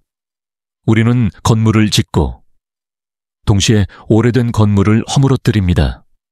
우리는 새로운 아이디어를 만들어내고 동시에 낡은 사고방식을 버립니다. 이러한 창조와 파괴의 순환은 우리의 일상에서 끊임없이 반복되는 현상입니다. 블랙홀은 이 순환의 가장 극적인 예시를 보여줍니다. 그들은 거대한 별을 파괴하고 그 물질을 삼키며 동시에 새로운 우주 질서의 형성에 영향을 미칩니다. 블랙홀 연구는 우리에게 다음과 같은 근본적인 질문을 던집니다. 과연 파괴가 없는 창조는 가능한가? 모든 시작은 결국 어떤 끝을 전제로 하는 것은 아닐까? 우리의 삶도 마찬가지입니다. 우리는 태어나고 살아가고 그리고 결국에는 죽습니다. 우리의 죽음은 우리의 삶이 끝나는 것을 의미하지만 동시에 새로운 세대가 시작되는 것을 가능하게 합니다. 블랙홀은 우리에게 삶과 죽음, 존재와 소멸의 순환이 우주적인 규모에서 어떻게 작동하는지 보여줍니다. 또한 블랙홀 연구는 우리에게 우주의 척도와 우리 존재의 위치에 대한 겸손을 가르칩니다. 우리는 스스로를 이 우주의 중심이라고 생각하기 쉽습니다. 하지만 블랙홀의 존재는 우리의 행성, 우리의 태양, 심지어 우리의 은하조차도 이 거대한 우주의 무대에서 아주 작은 역할을 한다는 것을 보여줍니다. 우리가 당연하게 여기는 모든 것, 우리의 시간, 우리의 공간, 우리의 존재는 블랙홀의 압도적인 힘 앞에서 너무나도 보잘것없어 보입니다. 하지만 동시에 이 겸손은 우리에게 특별함을 일깨워줍니다. 이토록 광대하고 때로는 무자비한 우주에서 우리의 의식이 이 모든 것을 이해하고 질문하고 아름다움을 느낄 수 있다는 것은 기적과도 같은 일입니다. 우리는 블랙홀의 존재를 알고 그들의 신비를 탐험하려 합니다. 이러한 지적인 호기심은 우리를 다른 모든 존재와 구별하는 고유한 특징입니다. 우리는 우주가 자신을 이해하기 위해 만든 도구일지도 모릅니다. 우리는 우주가 스스로를 들여다보는 거울과 같습니다. 블랙홀의 연구는 또한 우주의 기원에 대한 깊은 질문으로 우리를 이끕니다. 우리가 살고 있는 이 우주는 빅뱅이라는 특이점에서 시작되었습니다. 블랙홀의 중심에 있는 특이점은 빅뱅을 만들어낸 그 특이점과 유사할까요? 만약 그렇다면 우리는 블랙홀을 연구함으로써 우주가 어떻게 시작되었는지에 대한 단서를 얻을 수 있을지도 모릅니다. 어쩌면 블랙홀은 우리가 사는 우주와는 다른 새로운 우주를 잉태하는 자궁과 같은 역할을 할 수도 있습니다. 이 모든 것은 우리에게 우리가 왜 존재하는가에 대한 질문을 다시 던집니다. 우리는 단지 우연히 이 행성에서 태어난 존재일까요? 아니면 우주의 어떤 목적을 위해 존재하는 것일까요? 우리의 존재는 단지 물리적인 현상일까요? 아니면 더 깊은 의미를 가지고 있는 것일까요? 우리는 아직 답을 모릅니다. 하지만 블랙홀의 연구는 우리에게 답을 찾는 여정이 그 자체로 의미가 있다는 것을 보여줍니다. 우리는 미지의 것을 탐험하고 우리가 알 수 없는 것을 알기 위해 노력함으로써 우리 자신의 한계를 넓혀갑니다. 블랙홀은 우리에게 그 여정을 위한 가장 깊은 영감을 제공합니다. 그들은 우리에게 우주의 깊은 곳에 있는 미스터리를 조용히 속삭이고 우리는 그 속삭임을 들으며 우리 자신의 존재에 대한 깊은 사색에 잠깁니다. 우리가 블랙홀 연구가 우리의 존재론적 질문과 어떻게 연결되는지 사색했지만 이제 우리는 블랙홀이 던지는 가장 깊은 질문, 즉 우주적 침묵 속의 대답에 대해 이야기해 볼 시간입니다. 블랙홀은 우리에게 어떤 명확한 답을 말해주지 않습니다. 그들은 단지 그 존재 자체만으로 우리에게 조용히 속삭이고 우리는 그 침묵 속에서 우리만의 대답을 찾아야 합니다. 우리가 사는 세상은 소리로 가득 차 있습니다. 사람들의 대화, 새들의 지저김, 자동차의 소음, 심지어 우리 자신의 심장 소리까지 우리는 소리를 통해 서로 소통하고 세상을 이해하며 우리 자신의 존재를 확인합니다. 하지만 블랙홀은 완전한 침묵의 존재입니다. 그들은 빛을 삼키고 모든 소리를 흡수하며 우리에게는 아무런 신호도 보내지 않습니다.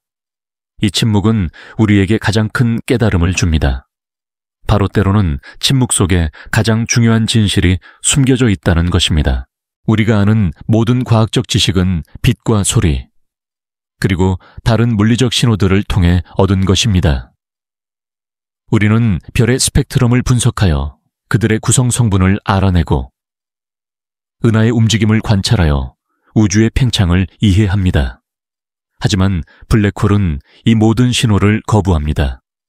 그들은 우리에게 이것이 나의 모습이다 라고 말하지 않고 나의 존재를 너희가 아는 모든 것을 통해 추론해 보라고 말합니다.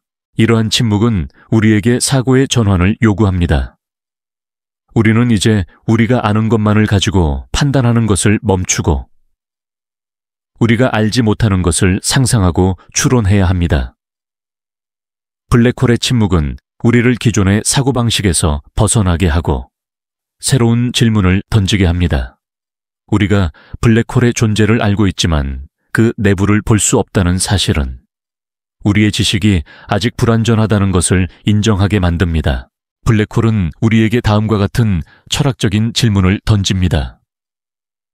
과연 우리가 사는 이 세상의 진실은 우리가 볼 수 있고 들을 수 있는 것들만으로 이루어져 있는가? 아니면 우리가 결코 인식할 수 없는 더 깊고 거대한 현실이 숨겨져 있는 것은 아닐까? 우리는 이 우주의 모든 것을 안다고 자만하지만 블랙홀은 우리가 아직 우주의 아주 작은 부분만을 보고 있다는 것을 깨닫게 합니다. 이러한 깨달음은 우리에게 겸손을 가르칩니다.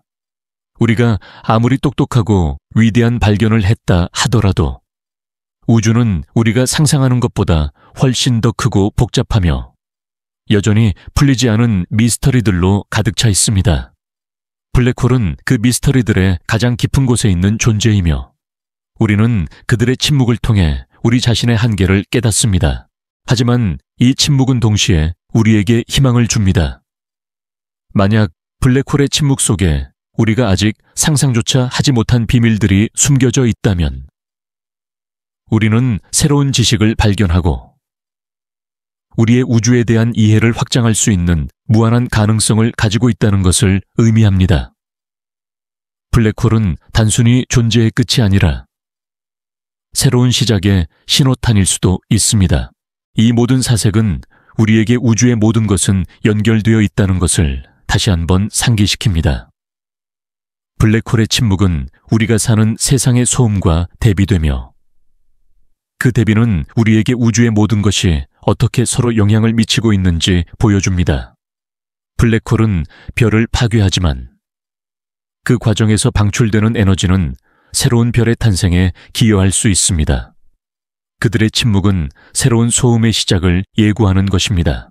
우리는 아직 블랙홀의 침묵 속에서 어떤 대답을 찾아야 할지 모르지만 우리가 계속해서 질문하고 탐험하고 상상하는 한 우리는 언젠가 그 침묵 속에서 우리를 위한 그리고 우주를 위한 중요한 진실을 발견하게 될지도 모릅니다.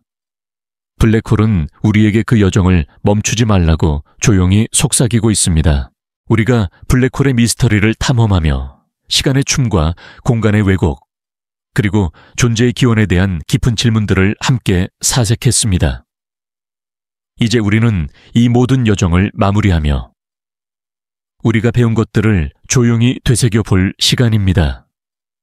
블랙홀은 우리에게 단순히 무시무시한 파괴의 존재가 아니라 우주의 가장 깊은 지혜와 아름다움을 보여주는 거울과 같다는 것을 깨닫게 되었습니다. 우리는 블랙홀의 압도적인 중력이 어떻게 시공간이라는 부드러운 직물을 극적으로 휘게 만드는지 보았습니다. 이 왜곡은 우리에게 시간이 절대적이지 않으며 우리의 경험에 따라 상대적으로 흐른다는 것을 가르쳐 주었습니다. 우리는 블랙홀 근처에서 시간이 느리게 흐르는 것을 통해 우리의 삶의 매 순간이 얼마나 특별하고 유일한지를 다시 한번 깨닫게 되었습니다. 우리는 또한 사건의 지평선이라는 빛조차 빠져나갈 수 없는 경계에 대해 이야기했습니다. 이 경계는 우리에게 우주에는 우리가 결코 직접 볼 수 없는 미지의 영역이 존재한다는 것을 알려주었습니다. 이 미지의 영역은 우리에게 겸손을 가르치고 우리가 가진 모든 지식이 아직 불완전하다는 것을 인정하게 만들었습니다. 하지만 동시에 이 미지의 영역은 우리에게 끝없는 호기심과 탐험의 열정을 불어넣었습니다. 우리는 블랙홀의 중심에 있는 특이점이라는 우리의 모든 상식이 무너지는 지점을 상상했습니다. 그곳은 모든 물리법칙이 더 이상 유효하지 않은 무한한 밀도와 공률을 가진 한 점입니다. 특이점은 우리에게 존재의 기원과 소멸에 대한 가장 깊은 질문을 던지며 우리가 사는 우주가 어떻게 시작되었는지에 대한 단서를 제공할지도 모른다는 희망을 주었습니다. 그리고 우리는 블랙홀이 모든 것을 삼키는 존재가 아니라는, 즉 호킹 복사를 통해 에너지를 방출하고 언젠가는 사라질 수도 있다는 역설적인 아름다움을 발견했습니다. 이 아이디어는 정보가 결코 파괴될 수 없다는 물리학의 근본 원칙을 지키며 우리에게 존재와 소멸의 순환이 우주적인 규모에서 어떻게 작동하는지 보여주었습니다.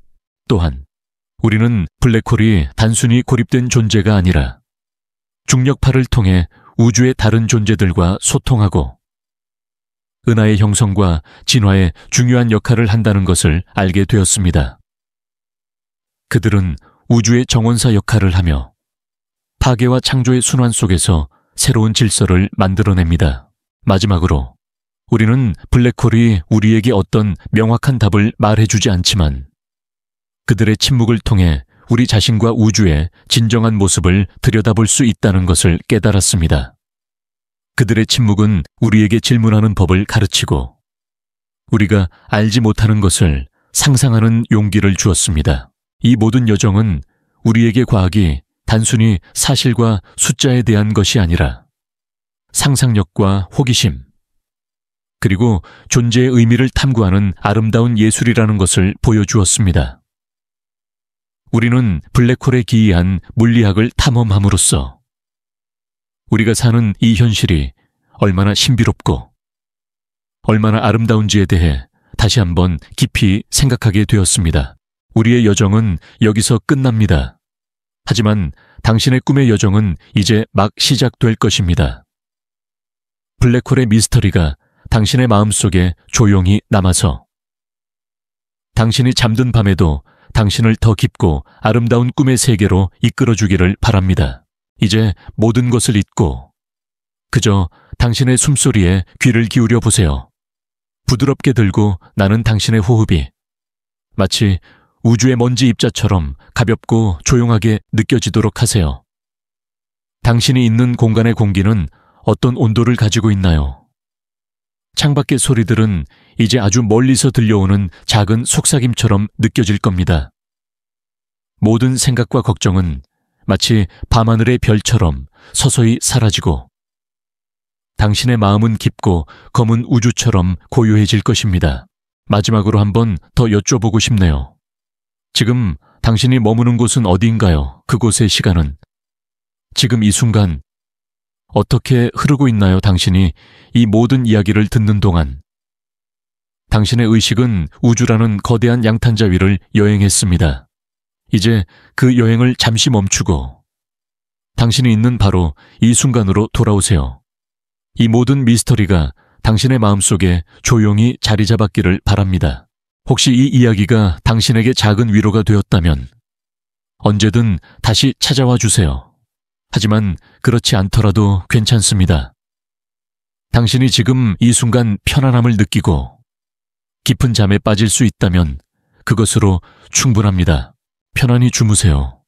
나의 동반자여, 당신이 언제 어디에 있든 달콤한 꿈 꾸시길 바랍니다.